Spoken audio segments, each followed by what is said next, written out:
Now, getting back to Greg Kading, right? I don't believe nothing Greg Kading say, right?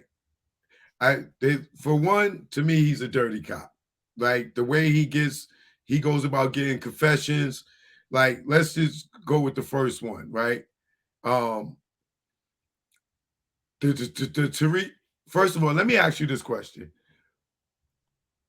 do you know was Reggie the suspect and the notorious Big or Christopher Wallace murder? Was he a suspect in it? And did Greg Kading go to Reggie and Reggie feed him these theories about Southside killed Biggie and retaliation of Tupac?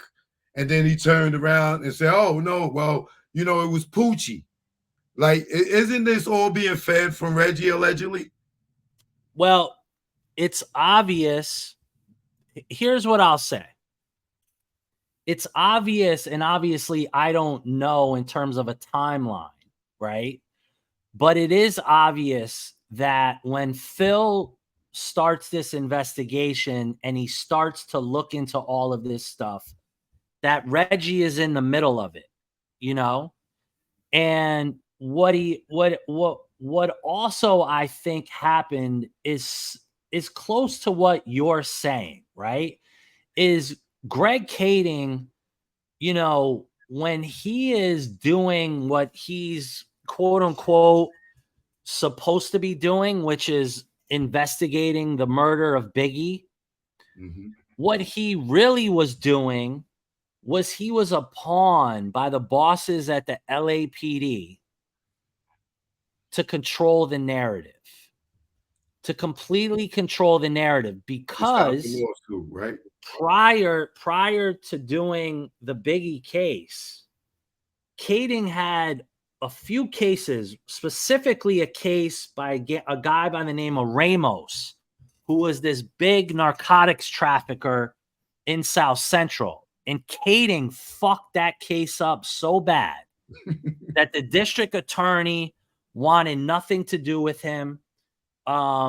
He basically, from what I've been told, was kind of like, when cops get a reputation or a record where they won't be allowed to testify in court because they've lied, or they've lied in reports, or they've done stupid shit in investigations. Kading got to that level, okay? So I was having a conversation today that what I think he realized was that his time at the LAPD was basically he was out the door, okay? And secondarily to that, he was kind of this pawn that was being used by the LAPD, and he said, "You know what? I'm going to write a book. I'm going to make money from being the guy who was sort of put onto this for God knows what reason, I don't know." And to make the lawsuit disappear. Yeah, he started operating as if you were gonna write a book. And what's important about this is this Keefe D proffer, which is like completely from what, in preparing to come on tonight, I talked to a few people about this because I want to be clear. The Tupac stuff, I'm just starting, or I have obviously a lot of knowledge because they're, somehow intertwined, but I don't have half of the knowledge, that I do in the Biggie stuff, that I do in the Pac stuff. But I have, a podcast that will come out season 3 about Tupac. That's called Tupac versus Compton. That will go into a bigger story about Compton and the murder of Pac. Well, some of this stuff will come in.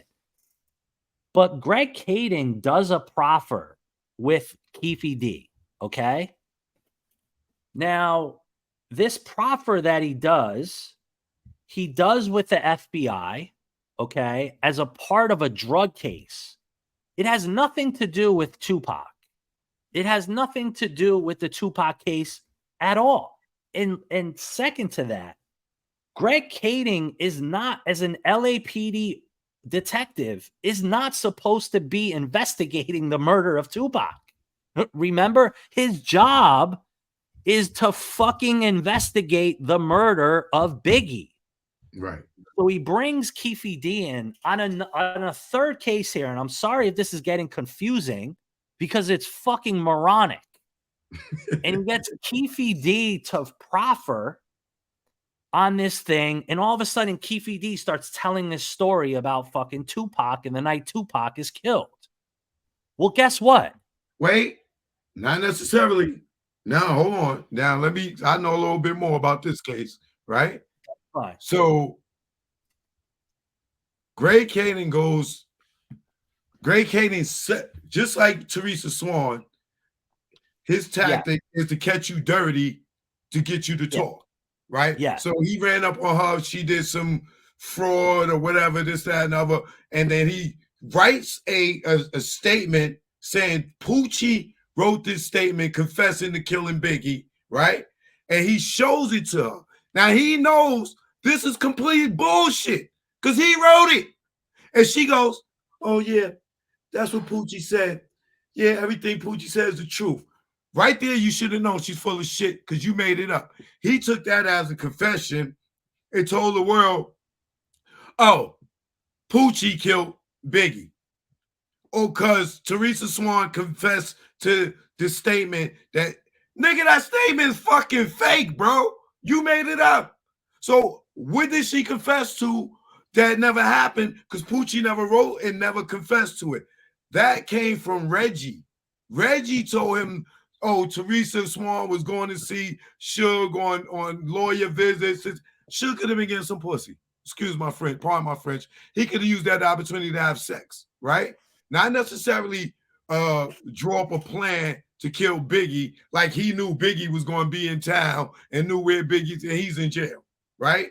So I don't believe that. But once again, and my theory is Reggie and whoever allegedly took it upon themselves to kill Biggie for whatever. Now, I don't know if you know, there's interviews where Big is dissing Pac, where he's rapping at the radio station.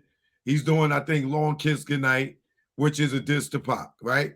So outside of him running around LA is already disrespectful to maybe those people on the death row side, right? But then again, they could be smart and just want to use it as retaliation. Second, right?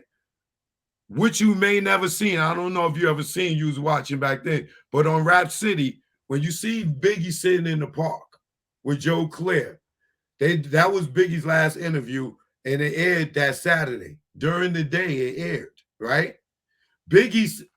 Joe Claire asks Biggie in that interview. So Tupac saying that he has sex with Faith, and Big replies, if he did, he won't know more. I'm like, no, Big, no. You can't say that in Cali. That night, his ass was dead. That show, now BET, they cut that shit out. When he got killed that night, they never aired it again. But I think that was also a fuel on the fire to make whoever wanted to kill Big that night really like, yo, we gonna get this motherfucker. This is like, he already up at the radio station. He already running around LA. Now this motherfucker shows with no remorse and says, yeah, well, if Tupac fuck Faith, he won't no more. Like that nigga's dead. And the way he said it was so cold, I know that pissed him off. You know what I'm saying? In my opinion, right?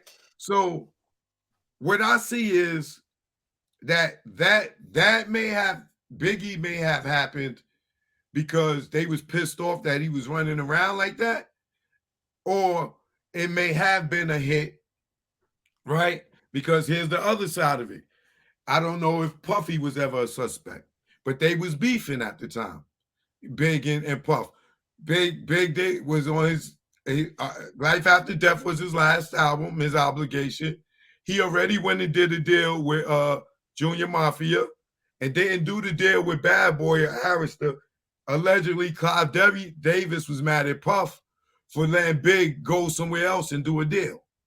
Then there's the argument that Gene Deal witnessed between Puff and Big that day, where now all of a sudden Puff doesn't take Gene with him. He leaves him with Big, and he takes D-Rock with him. Now, there's alleged Reggie says that Puff was trying to hire him while he was out there. I talked to Gene about that. He said it was Paul. Paul did hire one of the Death Row or the guys that was doing security from Death Row, but he was from Long Beach originally, an off-duty cop that was in the circle of the bad boy during that time. Now, Big and Puff had an argument because Big lied to Puff about Little Kim writing her own music, and he done the publishing deal with him. So Big was cutting Puff out of a lot of money by writing for Kim and seizing on them and telling them that they was writing their own stuff. And Gene exposed that to him. So that day, he's like, yo, tell me you did it. If you hear Gene talk, they was arguing, then Puff leaves. Then you got that was the last time I think they was around each other, and it was bad blood. But nobody really looks at it that as maybe a possible theory. And then, Puff seeing the money that was made off the death of Pac. And then it's like, okay, why the fuck are y'all in LA?